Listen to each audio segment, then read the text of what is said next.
అలాగే మా ప్రీతం నాయకులు జగన్మోహన్ రెడ్డి గారు కూడా మరి స్థానిక నాయకులు కిరణ్ కుమార్ని తీసుకొని మన వైఎస్ఆర్ పార్టీ నాయకులందరినీ తీసుకొని ఒకసారి వెళ్ళి పరామర్శ చేయండి, నేను కూడా అవకాశం తీసుకొని వస్తానని చెప్పడం జరిగింది. ఇది చాలా అన్యాయం. ఇటువంటి కార్యక్రమాలు గతంలో 5 సంవత్సరాలు ముఖ్యమంత్రి జగన్మోహన్ రెడ్డి గారి పాలనలో రాష్ట్రంలో ఎక్కడ కూడా ఇటువంటి అవాంఛనీయ సంఘటనలు ఎక్కడ జరగలేదు. ఈరోజు ఎన్నికలు జరిగిన రోజు నుంచే ప్రారంభించారు. అదే ఎన్నికల ఫలితాలు వచ్చిన రోజు నుంచి కూడా మరీ అత్యంత దారుణంగా రాష్ట్రం అంతా కూడా ఇటువంటి అకృత్యాలు చేయడం జరుగుతోంది.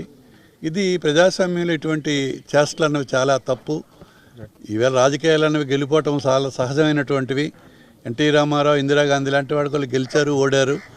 అంత మాత్రాన ఓటమైన వెంటనే ఇటువంటి చర్యలు, కక్షపూరిత చర్యలు, ఒకసారి ఆల్రెడీ వాళ్ళు గెలిచారు, ప్రజలకు అవకాశం ఇచ్చారు. సరైనటువంటి పాలన వాళ్ళు ఏవైతే ఎన్నికల ముందు ఇచ్చారో ఆ వాగ్దానాలు అమలు జరిగి ప్రజలకు మేలు చేసే విధంగా వాళ్ళు పరిపాలించాలి. అలా చేస్తే మేము బాధ్యత కలిగిన